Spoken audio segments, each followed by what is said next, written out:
ایک دن وہ بہت ناراض ہو کے مصنف کے پاس آیا اور بتایا کہ اس نے اس کو بہت ڈانٹا ہے سلیم نے، اور کہا ہے کہ تم جاہل ہو، گوار ہو، دیہاتی ہو۔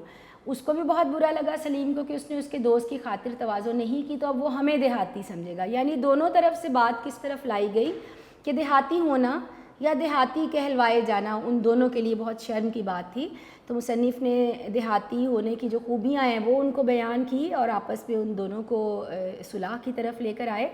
تو باتوں باتوں میں ہی اس طرح انہوں نے ایک قصہ سنانا شروع کر دیا ایک دیہاتی لڑکے کا، کہ ایک بچہ تھا جس نے 5ویں تک کی جو تعلیم ہے وہ اپنے اسکول میں حاصل کی جو گاؤں میں تھا، اور چونکہ 5ویں تک ہی گاؤں میں اسکول موجود تھا تو ہائی اسکول کے لیے میٹرک کرنے کے لیے وہ شہر آیا، اور جب وہ اس پہلے دن اسکول گیا تو اس نے خاص دیہاتی لباس پہن رکھا تھا۔ پھر اس کے اسکول میں ایک سیکنڈ ہیڈ ماسٹر صاحب تھے جو انگریزی بولتے تھے، پینٹ کوٹ پہنتے تھے، سوٹ پہنتے تھے، اور لوگ لڑکے جو ہیں وہ ان کو جینٹل مین کہا کرتے تھے، اور وہ اکثر اس کو چھوٹا چودھری کہہ کر، مذاق سے چھوٹا چودھری کہہ کر بلاتے تھے اس بچے کو، اور کہا کرتے تھے کہ میں کبھی تمہارے گاؤں آؤں گا۔ تو ایک مرتبہ ایسے اتفاق سے دسمبر تھا، سردیاں تھی، شکار کرتے کرتے اس لڑکے کے گاؤں جا پہنچے۔ اب وہ لڑکے نے جب ایک دم سے ماسٹر جی کو دیکھا تو وہ گھبرا گیا۔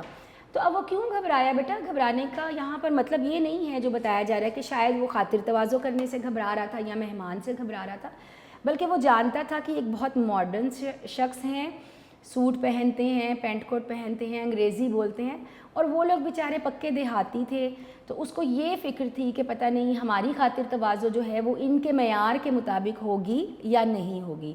ہم نے یہاں تک پڑھ لیا تھا کہ جب اس نے دروازہ کھولا تو سامنے ماسٹر جی تھے، تو اس نے اندر بلائے بغیر، اب ظاہری بات ہے اندر تو بلانا ہی تھا، اس کے بغیر کوئی اور صورت ہی نہیں تھی۔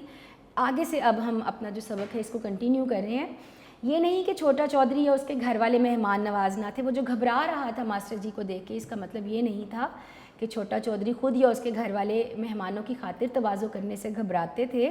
انہیں صرف اس بات کا یقین نہیں تھا کہ ان کی مہمان نوازی ماسٹر جی کو موافق بھی آئے گی یا نہیں۔ موافق یعنی پسند آنا۔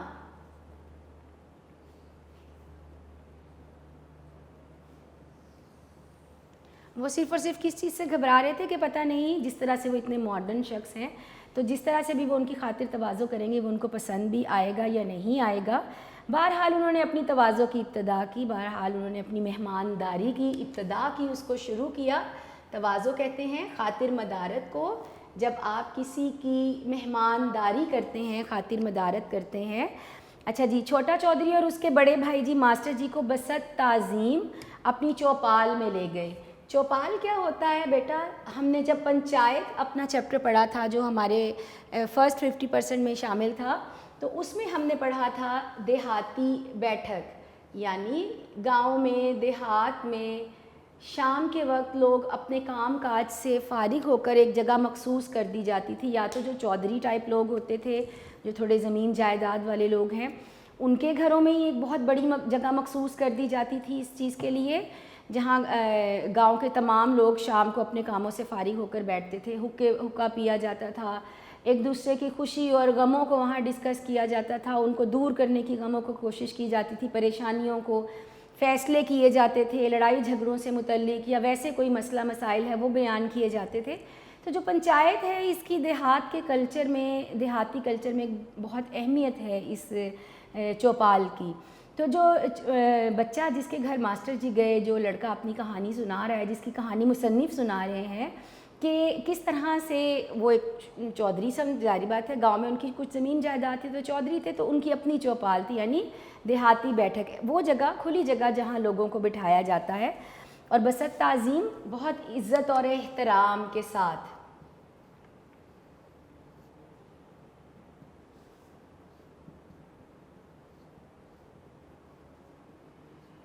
تو جو چھوٹا چودھری ہے اور اس کا بھائی، یہ دونوں ماسٹر جی کو چوپال میں لے گئے۔ چوپال کے دو حصے تھے، ایک میں گھوڑی بندھی تھی اور دوسری کے عین مرکز میں آتش دان تھا۔ ایک طرف گھوڑی بندھی ہوئی تھی اور دوسرے بالکل درمیان میں، عین مرکز بالکل درمیان میں آتش دان یعنی آگ جل رہی تھی۔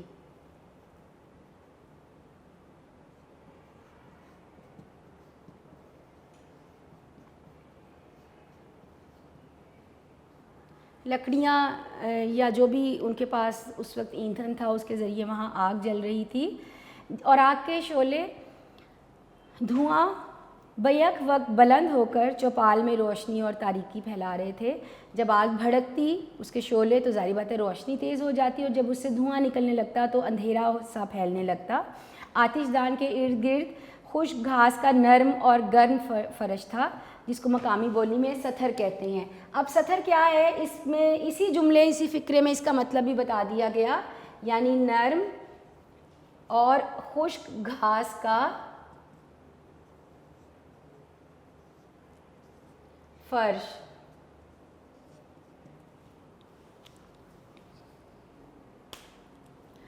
تو خشک گھاس کا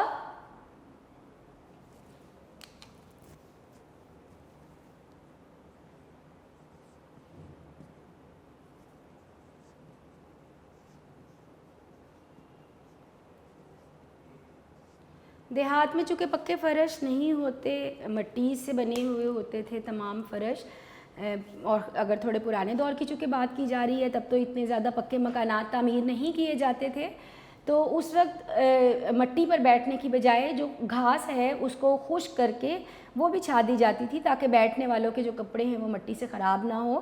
اور وہاں کے لوگ جو گاؤں کے لوگ ہیں, دیہات کے لوگ ہیں, وہ اس کو کیا کہا کرتے تھے؟ ستھر کہا کرتے تھے.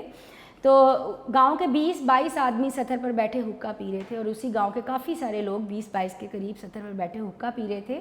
ماسٹر جی داخل ہوئے تو سب کھڑے ہو گئے.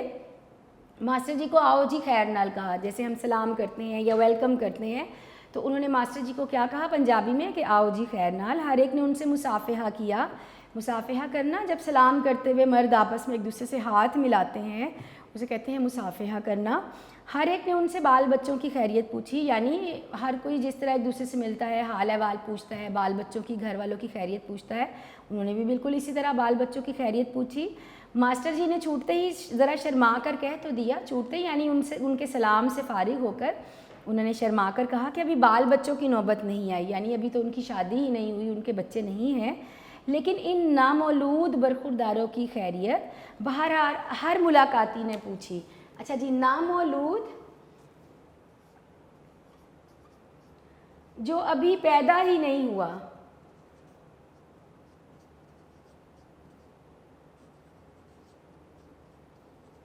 ایک ہوتا ہے نومولود, بہت چھوٹی عمر کا بچہ, بہت کم عمر جو بچہ ہے وہ نومولود کہلاتا ہے, اور نامولود جو ابھی پیدا ہی نہیں ہوا.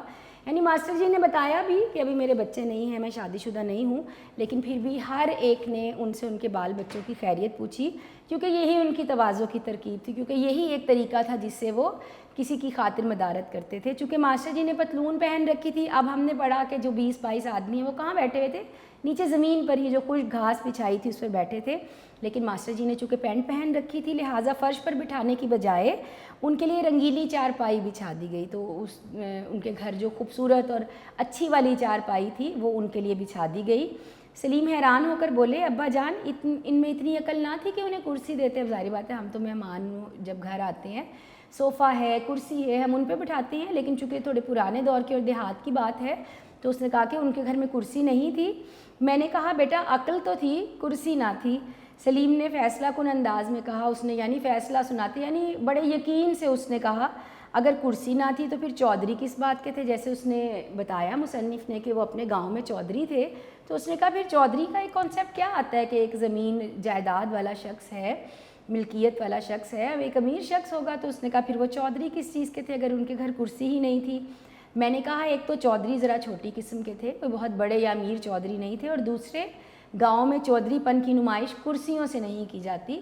یہ بتانے کے لیے کہ آپ چودھری ہیں ضروری نہیں کہ آپ کے پاس کرسی بھی ہو. سلیم دیہاتیوں کی کوئی غلطی یا کمزوری پکڑنے پر تلا ہوا تھا. تلا ہونا, آمادہ ہونا, تیار ہونا.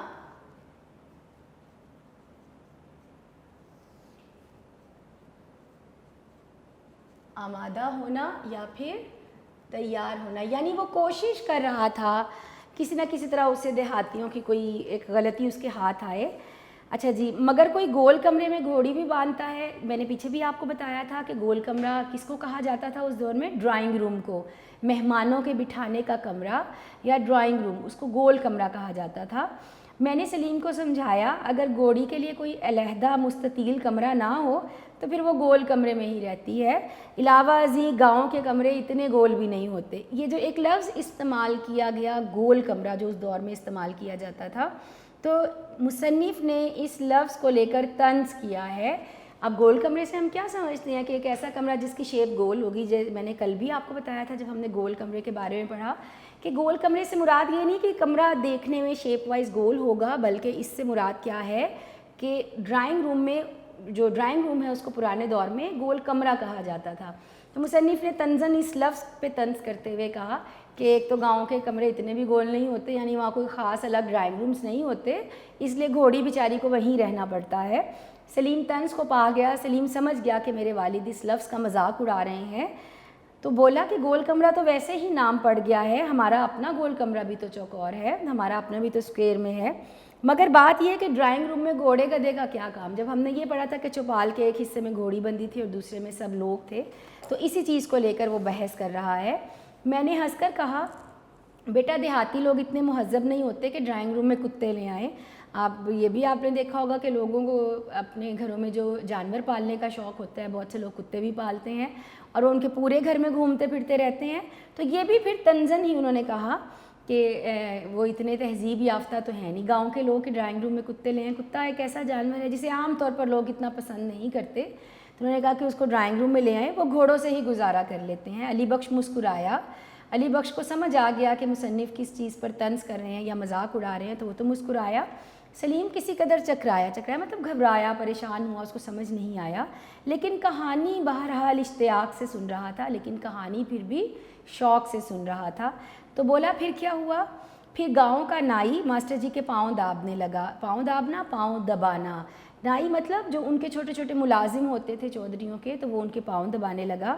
ایک نوکر کو دوڑایا گیا کہ ان کے لیے تازہ مکئی کے بھٹے بنوا کر لے آؤ۔ مکئی کے، جس کو آپ سٹا کہتے ہیں، جو ہم عموماً کھاتے ہیں، تو ایک جو ملازم تھا اس کو دوڑایا گیا کہ جہاں بھی انتظام تھا ان کو بھوننے کا وہاں جائے اور ان کے لیے تازہ مکئی توڑ کے اس کے سٹے بنوا کر لائے۔ سلیم جھٹ بول اٹھے، فوراً سے بولا ابا جی مکئی کے بھٹے تو پکنک پر کھائے جاتے ہیں، یعنی یہاں پکنک مطلب تفریح، جب آپ تفریح کے لیے، سیر کے لیے باہر جاتے ہیں۔ چونکہ اس دور میں جیسے میں نے آپ کو بتایا ماڈرنزم کی طرف لوگ تیزی سے آ رہے تھے اور جو خاص طور پر یورپ کا لائف سٹائل ہے اس کو اپنانے کی کوشش کر رہے تھے، اس کی نقل کرنے کی کوشش کرتے تھے، تو پکنک پہ جو ایک وہاں پہ ایک طریقہ کار یا رواج تھا کہ وہ لوگ اس طرح کی چیزیں کھاتے ہیں، تو اس نے بھی یہی کہا کہ ہم تو جب پکنک پہ جاتے ہیں تب یہ لے کے جاتے ہیں ساتھ۔ اس نے کہا وہ تو پکنک پہ کھائے جاتے ہیں، گھر میں تو چائے پلائی جاتی ہے، اب ظاہری بات ہے گھر میں کوئی بھی مہمان جب آتا ہے تو ہم اس کو چائے ہی پلاتے ہیں۔ وہ لوگ اتنی سی بات بھی نہ جانتے تھے۔ میں نے کہا یہ گھر میں پکنک منا لینے کی غلطی دیہاتیوں سے اکثر ہو جاتی ہے، یعنی وہ تو بیچارے گھر میں ہی اکثر مکئی کے بھٹے کھا لیتے ہیں۔ بہرحال ماسٹر جی نے خود ان کی اصلاح کر دی اور بھٹے کا نام سن کر کہنے لگے، ماسٹر جی نے خود ہی ان کی اس غلطی کو درست کیا اور کہنے لگے یہ تکلیف نہ کریں، ہو سکے تو ایک پیالی چائے پلا دیں، ذرا سردی بھی ہے۔ سلیم نے فوری تائید کی۔ تائید کرنا، ہاں میں ہاں ملانا، کسی بات کو درست ثابت کرنا۔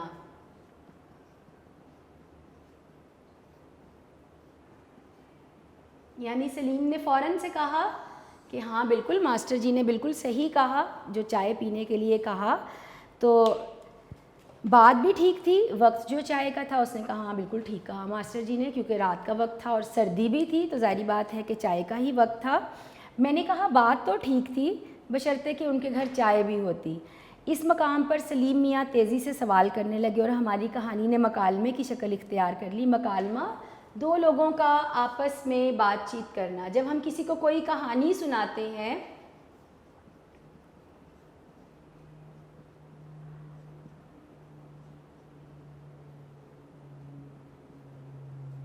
تو ایک شخص اگر کہانی سنا رہا ہے تو دوسرا اس کو خاموشی سے سنتا ہے، لیکن جب ہم بات چیت کرتے ہیں تو ظاہری بات ہے ایک بول رہا ہے پھر دوسرا اس کا جواب دے رہا ہے، پھر اس کے جواب میں پہلا کچھ کہہ رہا ہے، تو یہ چیز مکالمہ کہلاتی ہے، دو یا دو سے زیادہ لوگوں کا آپس میں بات چیت کرنا۔ تو کہانی مصنف تو کہانی سنا رہے تھے لیکن ان کو یوں لگا جیسے سلیم اتنی غور سے سن رہا ہے اور ہر ایک موقع پر سوال کیے جا رہا ہے، تو انہیں یوں لگا جیسے یہ ایک مکالمہ ہو گیا۔ تو چنانچہ فوراً بولے تو کیا ان کے گھر میں چائے ختم ہو گئی تھی؟ نہیں بیٹا کبھی شروع ہی نہیں ہوئی تھی، یعنی ختم نہیں ہوئی تھی. چائے کی پتی ہوتا ہے بعض دفعہ گھر میں چیزیں ختم ہو جاتی ہیں، تو اس نے کہا کیا چائے کی پتی ختم ہو گئی تھی؟ تو انہوں نے کہا نہیں بیٹا شروع ہی نہیں ہوئی تھی. ان دنوں چائے ابھی دیہات میں نہیں پہنچی تھی، جو گاؤں کے لوگ تھے وہ اتنے واقف نہیں تھے چائے سے. تو کیا انہوں نے مہمان سے صاف کہہ دیا کہ ہمارے پاس چائے نہیں؟ کتنی شرم کی بات ہے. میں نے کہا بھائی میرے خیال میں پہلے تو گھر میں چائے کا نہ ہونا شرم کی بات نہیں، دوسرے انہوں نے مہمان کی خاطر چائے کے لیے دوڑ دھوپ شروع کر دی. دوڑ دھوپ شروع کرنا، کوشش کرنا. انہوں نے کوشش کی کہ کہیں نہ کہیں سے انہیں چائے مل جائے. آخر مقامی حکیم کے گھر سے چائے بھی مل گئی. قریب ہی ایک جو حکیم تھا اس کا گھر تھا، حکیم جو بیماروں کا علاج کرتا ہے، وہاں سے چائے بھی مل گئی. ان دنوں چائے صرف مریضوں کو پلائی جاتی تھی، یعنی دیہات میں ظاہری بات ہے لوگ مویشی پالتے تھے، دودھ پینا، لسی پینا، ان چیزوں کا رواج تھا وہاں پر. تو چائے وہاں بھی موجود تھی لیکن صرف حکیم کے پاس ہوتی تھی، جو کسی مخصوص بیماری کے لیے کسی بیمار کو پلائی جاتی تھی. سلیم نے لمبا سانس لیا اور بولے چلو شکر ہے چائے تو ملی. میں نے کہا ہاں چائے تو مل گئی، لیکن پھر ایک عجیب سوال پیدا ہو گیا. آگے سے سلیم نے کہا یہی نا کہ چائے کے ساتھ کھانے کو کیا دیا جائے؟ ظاہری بات ہے جب کوئی مہمان آتا ہے آپ اس کو چائے پلاتے ہیں تو خالی چائے تو نہیں پلاتے، ساتھ میں کچھ نہ کچھ کھانے کے لیے بھی رکھتے ہیں. تو اسی لیے اس نے کہا کہ ہاں پھر یہی سوچ رہے ہوں گے کہ اب چائے کے ساتھ کیا رکھیں. وہاں تو لے دے کے مکئی کے بھٹے ہی تھے کہ وہاں ان کے پاس تو شاید صرف مکئی کے بھٹے موجود تھے. نہیں بیٹے یہ بات نہیں تھی، سوال ذرا بنیادی نوعیت کا تھا. بنیادی نوعیت، مسئلہ جہاں سے شروع ہوتا ہے بالکل بنیادی، بالکل شروع کا. اور وہ کیا تھا کہ چائے بنائی کیسے جائے، یعنی ان لوگوں کو چائے بنانی ہی نہیں آتی تھی. سلیم نیم وحشت کے عالم میں میرا منہ تکنے لگا.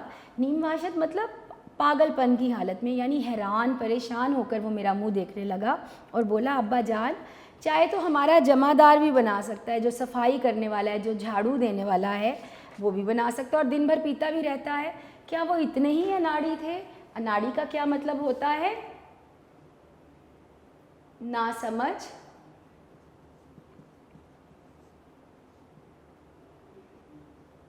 جو کوئی کام کرنے کے قابل نہ ہو، نا سمجھ ہو.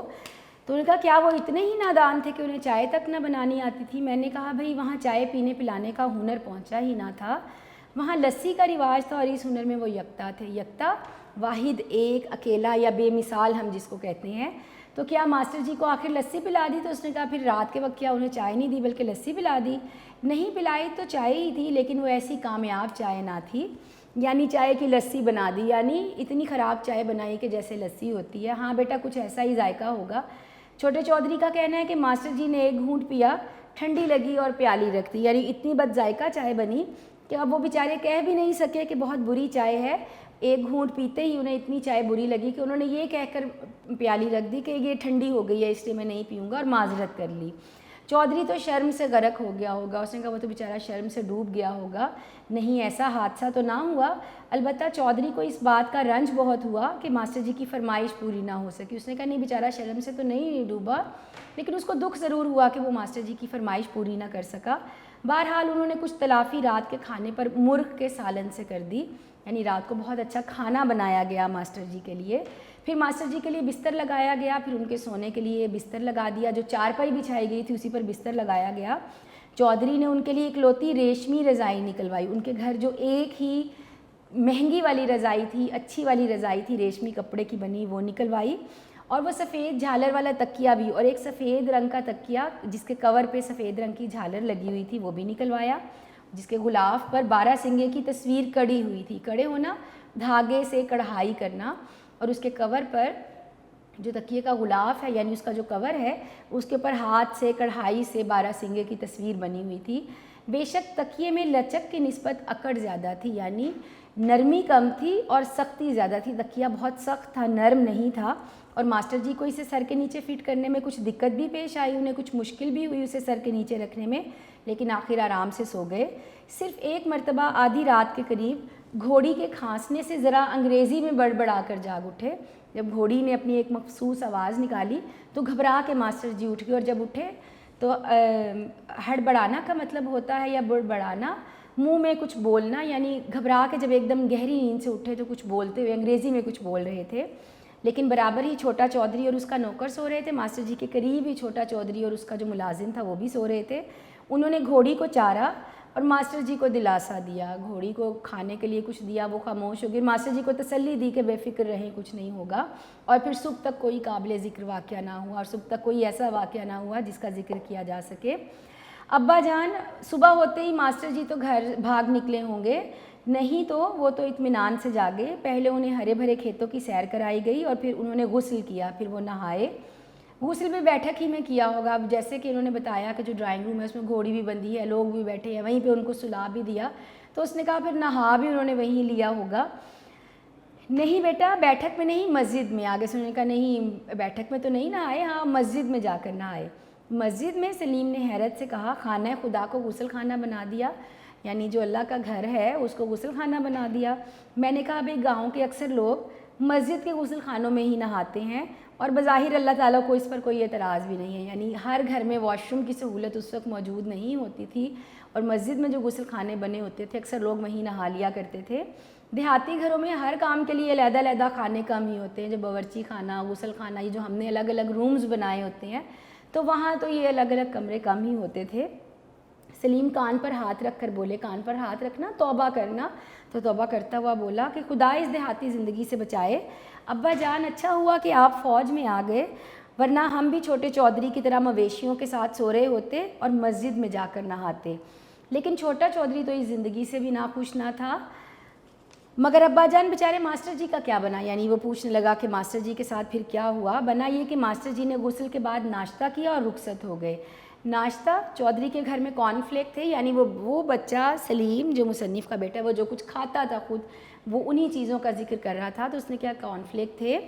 کارن فلیک تو نہ تھے، البتہ جو کچھ دال دلیا تھا غریب نے حاضر کر دیا۔ دال دلیا مطلب جو بھی عام سادہ معمولی سا کھانا تھا وہ انہوں نے ان کو کھلایا۔ ابا جان اس کے بعد چھوٹا چودھری تو اسکول میں منہ دکھانے کے قابل نہ رہا ہوگا؟ نہیں بیٹا، اسکول تو وہ اسی منہ سے گیا، اور شہری لڑکوں نے اس سے کچھ مذاق بھی کیا، مگر وہ مگن رہا، لیکن وہ مصروف رہا۔ چودھری کی جگہ میں ہوتا تو شرم سے مر جاتا۔ آگے سے اس نے کہا اگر میں اس کی جگہ ہوتا تو بہت شرمندہ ہوتا، مگر چودھری تو جیتا رہا، بلکہ خاموشی سے پڑھتا بھی رہا، اور آخر میٹرک پاس کر کے لاہور کسی کالج میں آ گیا۔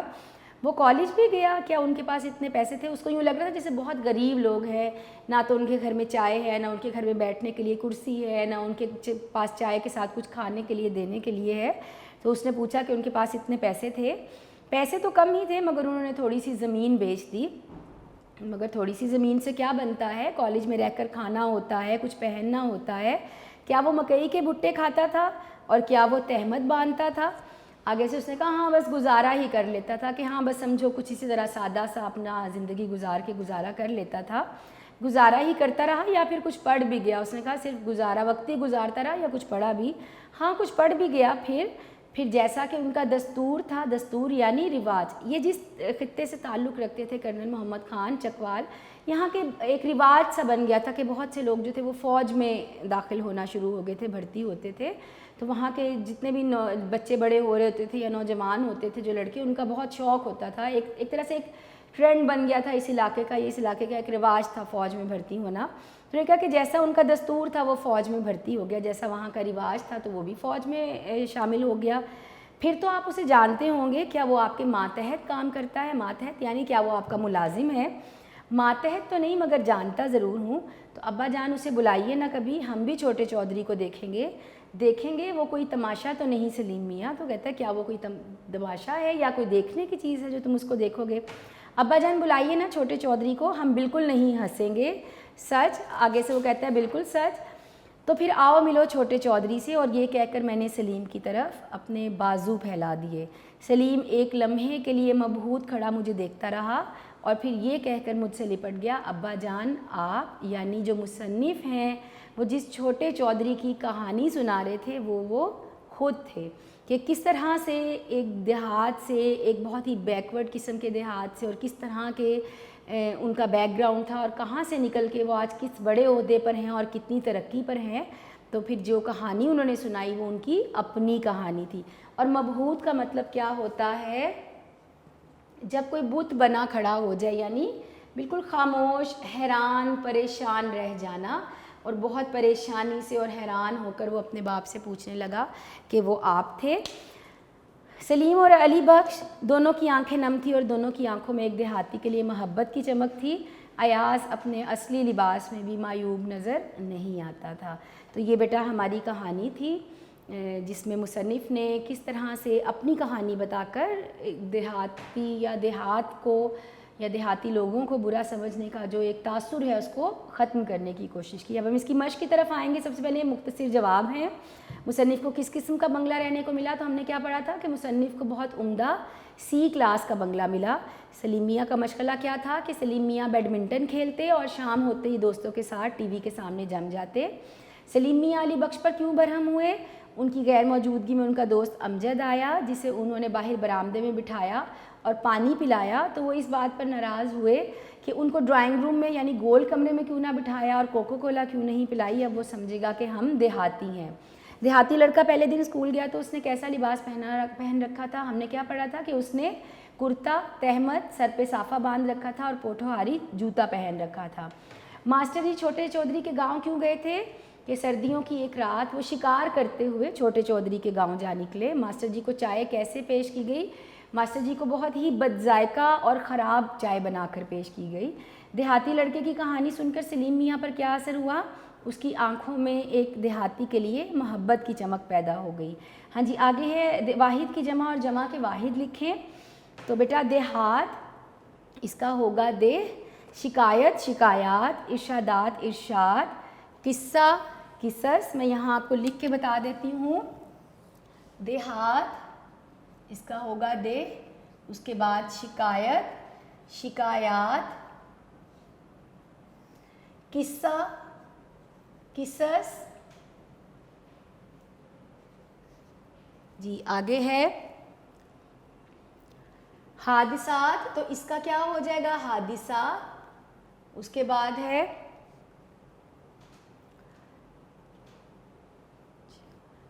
روایت، اس کا ہوگا روایات۔ اس کے بعد ہے عمارت عمارات۔ جی پھر کیا ہے؟ امتیاز امتیازات اور مشاہدہ مشاہدات۔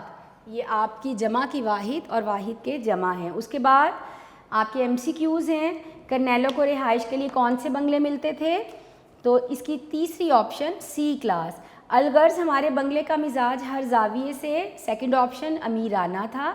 تمام دیہاتیوں نے ماسٹر جی سے کون سے برخورداروں کی خیریت دریافت کی؟ کیا پڑھا تھا ہم نے؟ نومولود، جو ابھی پیدا ہی نہیں ہوئے تھے، یعنی اس کی پہلی والی نامولود جو ابھی پیدا ہی نہیں ہوئے تھے، تھرڈ والی آپشن۔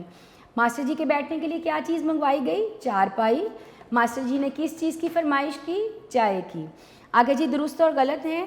طرفین کے بیانوں سے واضح تھا کہ تنازع بہت خفیف ہے، درست ہے۔ سارے اسکول میں ایک ہیڈ ماسٹر تھے جو سوٹ پہنتے تھے، غلط۔ ہم نے کیا پڑھا؟ سیکنڈ ہیڈ ماسٹر تھے۔ سلیم اور علی بخش دونوں کی آنکھوں میں ایک دیہاتی کے لیے مذاق کی چمک تھی، یہ بھی غلط ہے۔ صحیح کیا ہے؟ محبت کی چمک تھی۔ دیہاتی لوگ اتنے مہذب نہیں ہوتے کہ ڈرائنگ روم میں کتے لے آئیں، اسی طرح سے ہم نے یہ لائن وہاں پڑھی، تو یہ درست ہے۔ سلیم میاں ابھی FA کے امتحان سے فارغ ہوئے تھے۔ اچھا جی آگے ہے مذکر اور مؤنث الفاظ۔ محمود و ایاز کی تلمیح کو واضح کریں، وہ میں نے شروع میں آپ کو سمجھا دیا تھا۔ اب ہے مذکر اور مؤنث الفاظ الگ الگ کریں۔ تو طول جو ہے، طول کہتے ہیں لمبائی کو، کسی چیز کا طول، کسی چیز کو طول دیا تو یہ مذکر کے معنوں میں آئے گا۔ اس کی شان یہ مؤنث کے معنوں میں آئے گا۔ چمن مذکر ہے۔ تواضع کی گئی تو پھر تواضع مؤنث ہے۔ اس کا اشتیاق بڑھتا گیا تو اشتیاق بھی مذکر ہے۔ اچھا بیٹا آگے آ جائیں، آپ کی کالم میچنگ ہے۔ طول کے ساتھ کیا آئے گا؟ عرض۔ داخل کے ساتھ کیا آئے گا؟ خارج۔ ازل کے ساتھ آئے گا ابد۔ خفیف کے ساتھ آئے گا شدید، اور چمن کے ساتھ کیا آئے گا؟ ویرانہ۔ یعنی یہ کیا ہو گئے؟ یہ متضاد ہم نے آپس میں ان کے نکالنے ہیں۔ تو طول لمبائی کو کہتے ہیں، اس کا عرض چوڑائی، داخل کہیں اندر جانا، خارج باہر آنا۔ ازل کہتے ہیں ابتدا کو اور ابد کہتے ہیں انتہا کو۔ رنج کا مسرت ہو جائے گا یعنی دکھ اور خوشی۔ خفیف کا شدید، خفیف معمولی سا، شدید شدید نوعیت کا، اور چمن جو خوبصورت ہے، ہرا بھرا ہے، اور اس کا کیا ہو جائے گا؟ ویرانہ۔ آگے درست اور غلط فقرات ہیں۔ آپ نے جو غلط فقرات انہوں نے دی ہیں ان کو درست کر کے لکھنا ہے۔ آج ہم نے میچ کھیلنا ہے، تو کیا ہوگا جب زیادہ کی بات آ جائے تو ہم نے نہیں بلکہ ہمیں استعمال کیا جاتا ہے. تو اس کا صحیح ہوگا آج ہمیں میچ کھیلنا ہے. اسلم شام کے 5 بجے اکرم کو ملا. تو یہ غلط ہے, صحیح کیا ہوگا اسلم شام کے 5 بجے اکرم سے ملا. اچھا جی, تم تو ناک پر مچھر نہیں بیٹھنے دیتے, یہ محاورہ ہے ناک پر مکھی نہ بیٹھنے دینا. تو صحیح کیا ہوگا تم تو ناک پر مکھی نہیں بیٹھنے دیتے. صاحب کا حکم سر ماتھے پر, یہ بھی آپ کا محاورہ ہے. صاحب کا حکم سر آنکھوں پر. اگر ممکن ہو سکے تو میرا کام کر دیجئے. ممکن کا کیا مطلب ہوتا ہے؟ اگر ہو سکے. تو اب ہم کیا کریں گے, اس میں سے ہو سکے نکال دیں گے کیونکہ ممکن کا مطلب ہی ہو سکے ہے. تو صحیح کیا ہوگا اگر ممکن ہو تو میرا کام کر دیجئے. آگے ہے براہ مہربانی فرما کر خط کا جواب جلد دینا. اب براہ مہربانی کا مطلب یہ ہوتا ہے مہربانی فرما کر. تو ظاہری بات ہے ساتھ ہم فرما کر تو نہیں لکھیں گے, تو کیا لکھیں گے مہربانی فرما کر خط کا جواب جلد دینا. اور وہ تو ہمیشہ بے پر کی سناتی ہے, یہ بھی محاورہ ہے جسے غلط کر کے لکھ دیا گیا. صحیح محاورہ ہوتا ہے بے پر کی اڑانا نہ کہ سنانا. تو کیا ہوگا وہ تو ہمیشہ بے پر کی اڑاتی ہے. آگے ہے یہ عورت تو آفت کی پر کالا ہے. اچھا بیٹا عورت ہم نے کیا یہاں پڑھ کے دیکھ لیا کہ مؤنث ہے تو ہم آفت کی پر کالا کہیں گے, لیکن آفت کا پر کالا ہوتا ہے چاہے آپ مذکر کے لیے کہیں یا مؤنث کے لیے. آفت کا پر کالا کہا جاتا ہے. تو کیا آ جائے گا یہ عورت تو آفت کا پر کالا ہے. ٹھیک ہے جی, یہ ہو گیا ہماری مشق پوری ہو گئی. تو بیٹا آج ہم نے ہمارا جو سیکنڈ 50% ہے اس کا آخری سبق جو ہے یہ آپ کے اسمارٹ سلیبس کا جو بنتا تھا آج ہم نے وہ بھی ختم کر لیا. اب ہمارے اسمارٹ سلیبس کی صرف ایک چیز ہے جو ہمیں پڑھنی ہے اور وہ کیا ہے ہماری غزل. ہماری جو غزل ہے مرزا غالب کی غزل, ہمارے حصہ غزل کی وہ جو غزل جو اسمارٹ سلیبس میں شامل ہے اور صرف وہی اب ہمارے سلیبس میں رہ گئی ہے. انشاءاللہ اپنے اگلے لیکچر میں ہم اپنی غزل بھی پڑھ لیں گے اور کوشش کریں گے کہ جو ہمارا اسمارٹ سلیبس ہے ایک مرتبہ میں سارا آپ کے سامنے دوبارہ سے بول دوں تاکہ آپ کو ذہن نشین ہو جائے کہ حکومت کی طرف سے گورنمنٹ کی طرف سے ہمیں جو اسمارٹ سلیبس ملا ہے وہ کیا ہے, اور آپ کو یہ اندازہ بھی ہو سکے کہ ہم نے وہ اسمارٹ سلیبس جو ہے اس کو اچھی طرح سے پڑھ لیا ہے. تب تک کے لیے بیٹا بہت شکریہ. انشاءاللہ اگلے لیکچر میں آپ سے ملاقات ہوگی. اللہ حافظ.